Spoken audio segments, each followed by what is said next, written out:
Ojinta. Now the headlines. PIA implementation. President Buhari appoints board and management of NNPC Limited.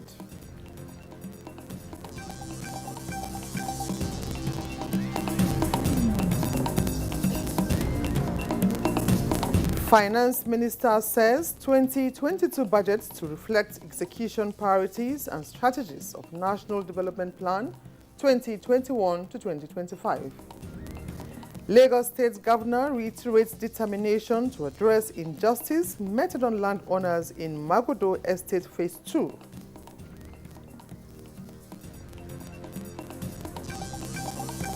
Plus, intervention on digital infrastructure in public schools in focus.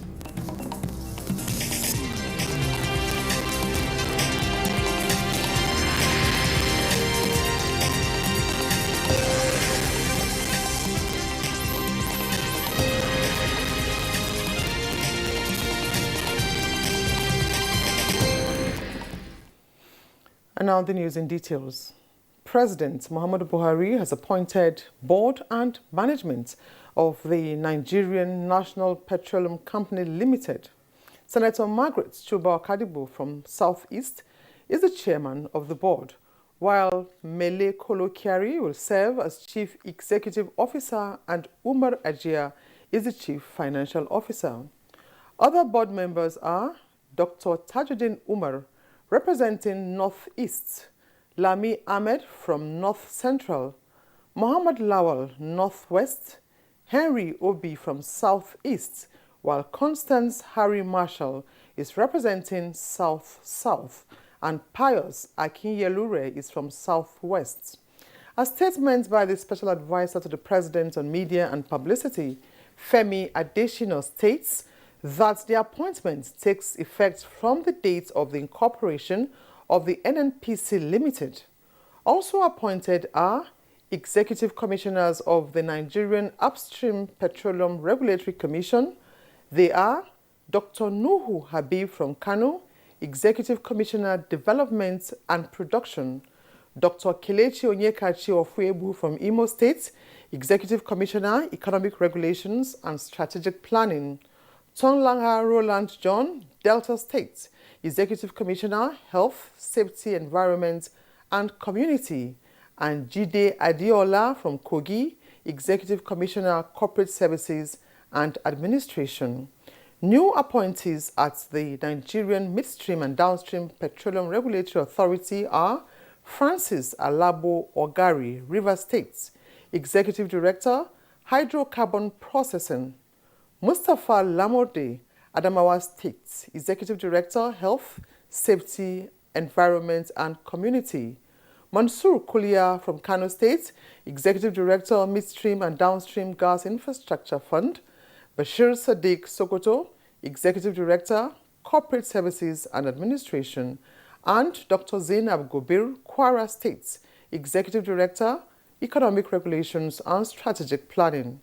For Midstream and Downstream Infrastructure Fund, new council members are Efyong Abia from Akwa Ibom State, Bomboy Ahmed from Adamawa State, and Abdullahi Bukar, Katsina State.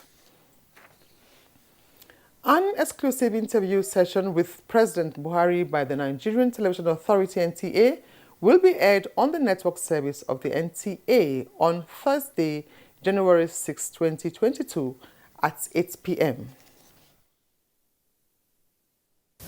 There's a lot of infrastructure that need to be rehabilitated so that we can make power available. When we make power available, then there will be less demand of petroleum products. There will be less problem for generators, which means there will be less need for foreign exchange to be importing machinery and so on. The linkages between having power and not having it are very clear for those who look at the national economy. The 2022 budget is expected to further accelerate the recovery of the Nigerian economy and facilitate the completion of critical projects as well as improve the general living conditions of citizens. Minister of Finance, Budget and National Planning, Zainab Ahmed, while giving a breakdown of the budget, pointed out that it reflects the key execution priorities and strategies of the National Development Plan 2021 to 2025. Let's now join Leah Katumba-Batunde as she takes us through Nigeria's income and spending plans for this year. The 2022 budget signed by President Muhammadu Buhari late last week had some key changes made to it by the National Assembly that include an upscaling of benchmark crude oil rate. This is in line with forecasts by the World Bank and the Organization for Economic Cooperation and Development, OECD. The key assumptions now have oil price pegged at $62 per barrel, with an expected output of 1.88 million barrels per day, an expected GDP rate of 4.02%, inflation 13%, and an exchange rate at 410 naira 15 kobo to the dollar. The National Assembly had maintained the proposed volume of 1.88 million barrels per day, including condensates, in the 2022 budget. And this means that the executive and the legislature must push the oil and gas sector to attain these production volumes. The projected aggregate revenue available to fund the 2022 budget of 10.74 trillion naira, inclusive of government-owned enterprises, is 32% higher than the 2021 projection of 8.12 trillion naira. Without the government-owned enterprises' retained revenue, the federal government revenue is projected at 9.01 trillion naira. Aggregate expenditure inclusive of government-owned enterprises and project-tied loans is projected to be 17.13 trillion naira. Recurrent non-debt spending is estimated to amount to 6.91 trillion naira, and aggregate capital expenditure is 5.96 trillion naira. At 3.61 trillion naira, debt service is 21% of total expenditure, while overall budget deficit is 6.39 trillion naira to be financed mainly by borrowings.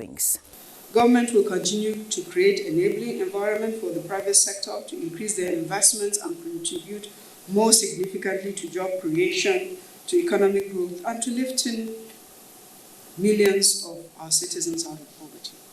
Critical allocations in the budget include 1.234 trillion naira to the education sector, 876.38 billion naira to the health sector, defense security, 2.29 trillion naira infrastructure, 1.42 trillion naira, as well as social development and poverty reduction programs, 462 billion naira.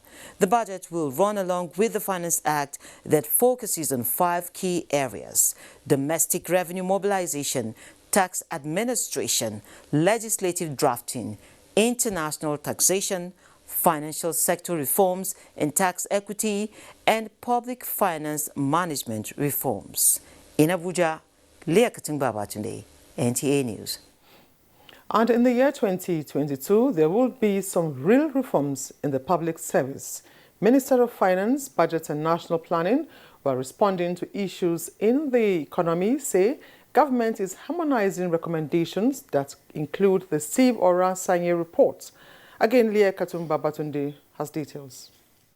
The year began in top gear as economic activities resume full swing, but there has been uncertainties about removal of subsidies, particularly petrol, with labor unions already warming up for action. However, they might have to wait a little longer. We made a provision for first subsidy from January to June. And that means from July to December, there's no provisions that we need from first subsidy. So our assumption is that by June, we'll have been able to walk through a process together with all stakeholders. The military pensioners had earlier protested to the gates of the Ministry of Finance over exclusion in upward review, but the minister shows that the 2022 budget has captured 24 months arrears for them.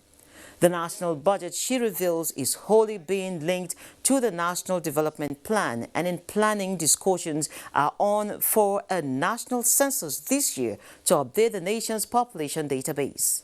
there is a broad range of changes coming that involve review of salaries, review of government agencies, and employment generation.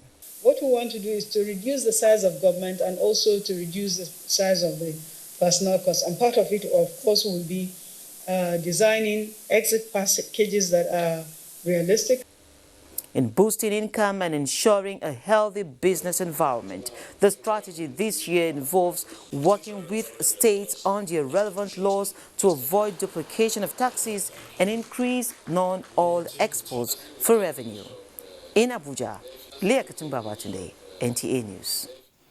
To other news now, the Supreme Court, as the highest court in the land, has continued to adjudicate on both criminal and civil cases in its appellate jurisdiction.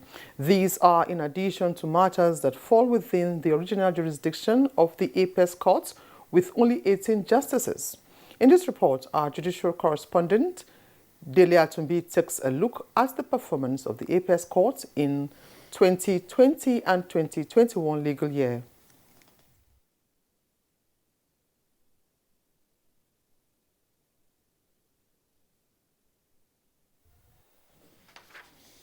Okay, we sincerely apologize for the phrasing pictures. We'll get back to that report in the course of this bulletin.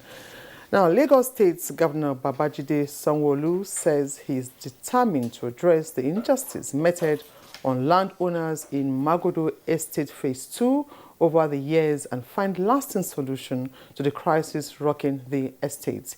He said this after several hours of closed-door meeting with feuding parties at the estate in Lagos. Musa Toliat completes the report.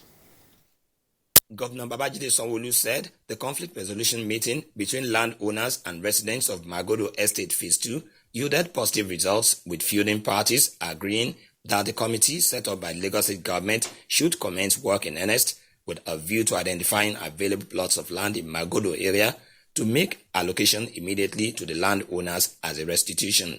There's a judgment that says Lagos State government should give 549 plots to the Shangisha Landlord Association, and so all of that are taken in context, and available plots will be identified. In the event that there are identified plots, allocations will be made. Additional plots, if you don't have the right number there, will also be identified at mutually agreeable location. Leader of the Shangisha Landlord Association, Adebayo Adeyega, said they will monitor the activities of the committee closely to ensure that the outcome of the meeting is effectively executed. The demand is the remaining land there should be given to Shangisha Landlord Association. The rest will be, they will pay on ratification. They pay gratuity to us. Chairman of Magodo Resident Association, Bajo Oshinobi, expressed satisfaction with the outcome of the meeting. We will go along with the governor, and we hope that all decisions taken inside that hall will be implemented speedily, like he said. Governor Sanwo-Olu gave assurance that de-escalation of police movement around Magodo will be done to ensure normalcy returns to the estate. In Lagos, Musa Toliat, NTA News. You're watching the news at 10 on NTA News 24. There'll be more reports just in a moment.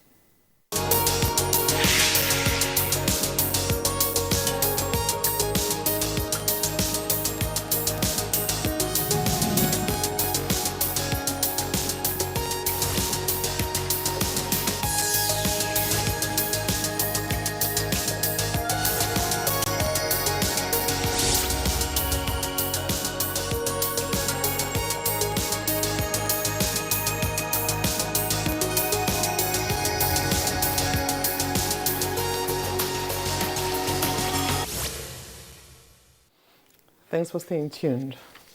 Recruitment exercise of 82 regular recruits intake of the Nigerian Army has commenced successfully in Maiduguri under the supervision of Borno State Guardians and Counseling Board members at Mimalari Cantonment in Maiduguri. Yagumusu Bukar reports. The recruitment of Borno State sons and daughters into different fields of the Nigerian Armed Forces by the Borno State Guidance and Counseling Board is to catch the youth at their young age and also encourage them serve their fatherland. This 82 regular recruit intake of 2021 is another batch of recruitment exercise of youth into the Nigerian Army. Given an overview of the recruitment exercise, Chairman Borno State Guidance and Counseling Board, Abba Lawan, said the exercise is to recruit more youths as done before, saying Borno State government has special interest in Borno youths, hence this development, which is expected to encourage, support and motivate them to protect the state and the country in general. Borno State government, under the leadership of His Excellency Professor Babagana Umar Azilim, is very, very passionate about candidates of Borno State get recruited on the platform of Borno State. A total of 1,500 candidates have been shortlisted for this exercise, and then eventually the qualified candidates will be recruited. We want them to be good ambassadors, exhibit good character, and we want to make sure that the bad ones and the bad eggs are sorted out, and certainly we don't want the name of the state to be bastardized. Members of the Borno State Guidance and Counseling Board will continue to supervise recruitment exercise up to the end. In Maiduguri, Yagum Subukar, NTA News. Nigeria sets to service $3.4 billion emergency funding loan taken from the International Monetary Fund, IMF. Let's join Kunle Adeyeye for details.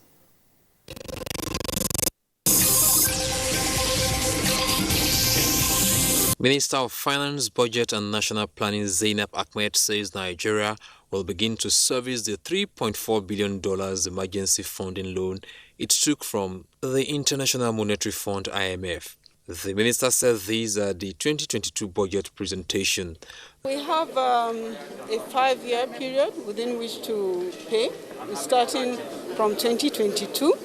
And we're paying it over a 5-year period, so it's going to start from 2022. I think it's in, is it June also? Yeah. Something like that, about June. Yes, there is a repayment schedule that will go by. It's not annual payments, it's quarterly repayments. The International Monetary Fund had approved $3.4 billion in emergency financial assistance for Nigeria to support the oil exporters' response to the coronavirus pandemic in 2020. And the equities market closed on a bullish note on Wednesday. The oil share index climbed 1.00% to close at 43,476.75 points, and equity capitalization appreciated to 23.4 trillion naira.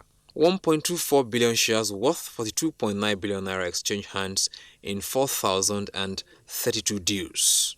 Boa Foods, Wema Bank and Transcorp are the most traded stocks at the end of the day's transaction. With business news, I'm Kunle Adeyeye.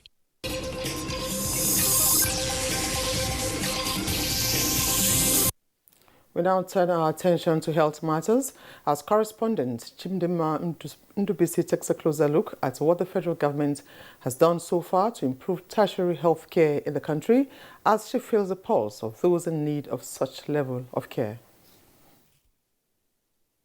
Tertiary health institutions are meant to handle complex medical conditions such as cancer, renal failure, and neurological conditions. They also train medical personnel and churn out research findings. There are 59 tertiary health facilities in the country, comprising teaching hospitals and federal medical centers. These hospitals are expected to be equipped with up-to-date diagnostic and treatment facilities to effectively handle ailments and procedures referred to that level of care.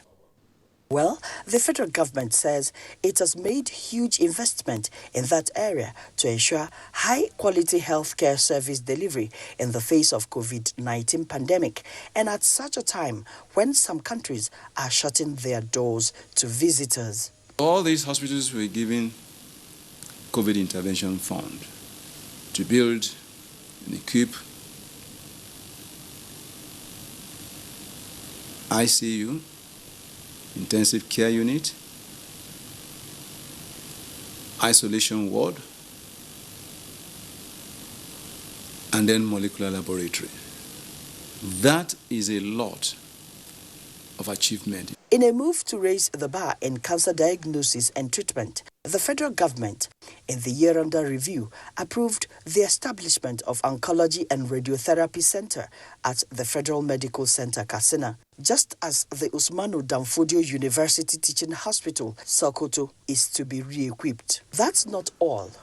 A 400 kilowatts solar power plant is also to be constructed at the Federal Medical Center, Jabi, Abuja. All these were approved by the Federal Executive Council.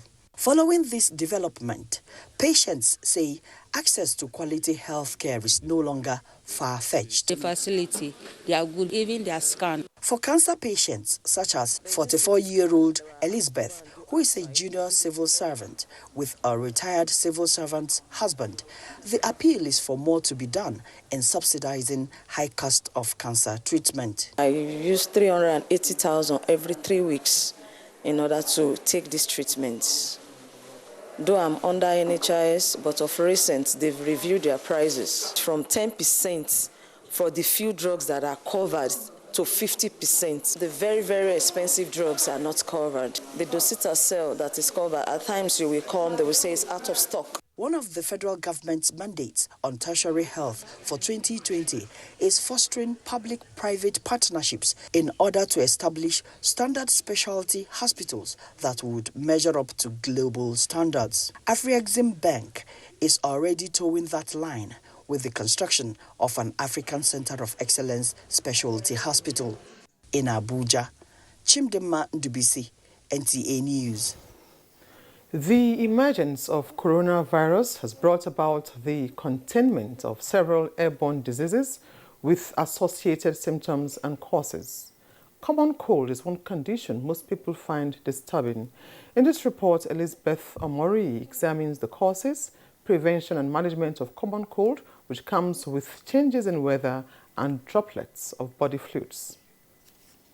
Light headache, then sometimes even comes with sore throat a little bit. I do cough most times and I do sneeze also. Those are some of the symptoms of common cold, which doctors say are caused by more than 200 types of viruses. It could be caused by a coronavirus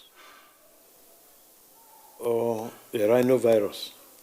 But when we say corona, there's no need to panic.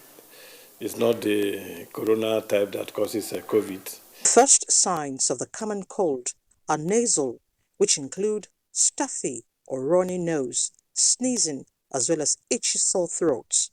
Others are general body symptoms and fatigue, chills, chest discomfort, and body aches. It is transmitted by virus-infected airborne droplets or by direct contact with infected secretions. Saliva, vomiting, and all that. So when it gets windy, those things they get dry, and then they tend to re-evaporate again into the atmosphere, to handles, to tabletops, your car keys, and the rest. So imagine touching those surfaces and then putting it in your mouth or in your eyes, because this is also the period for Apollo 2. So you put it in your eye, put it in your nostrils, put it in your mouth, and then before you know what's happening, you have the common cold.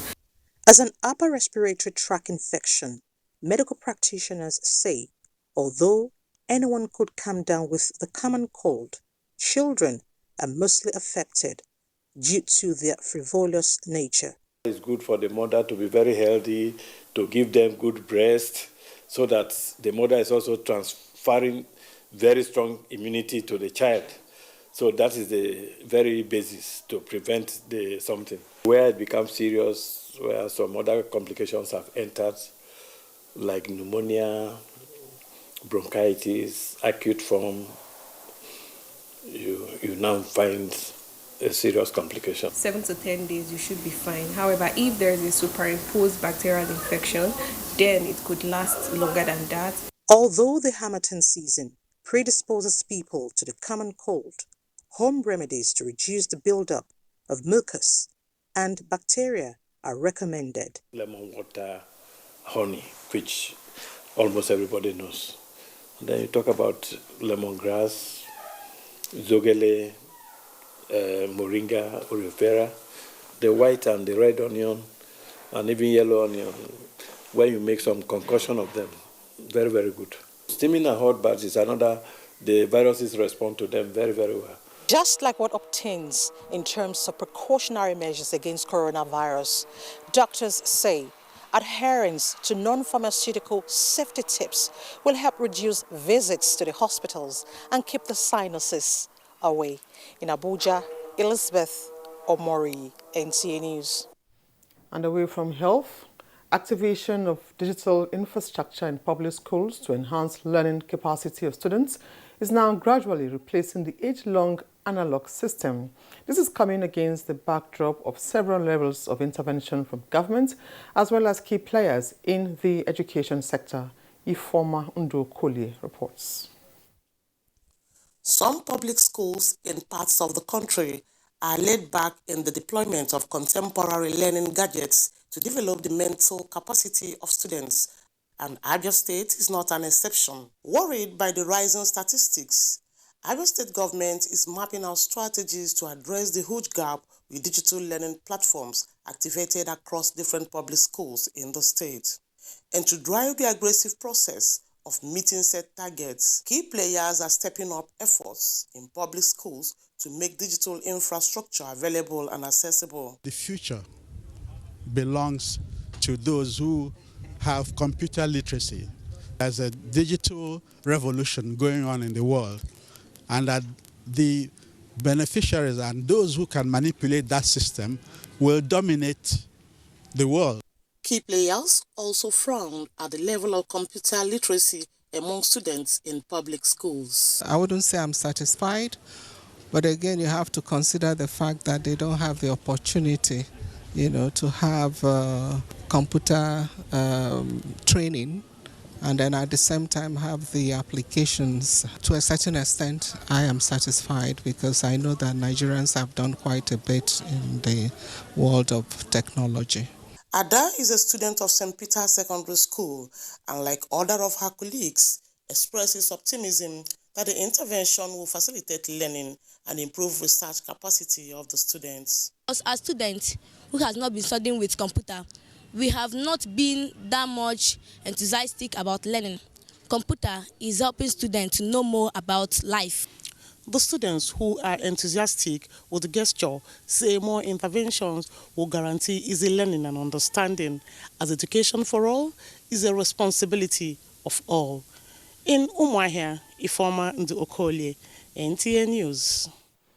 You're watching the news at 10 on NTA News 24. Please stay tuned for more reports after the break.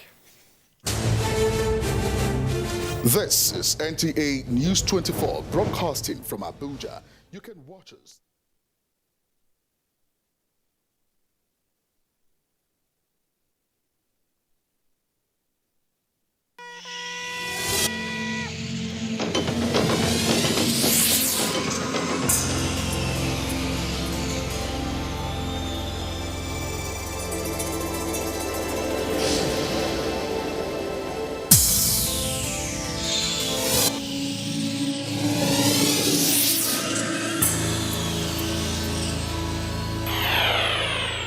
NTA, you can't beat the rich.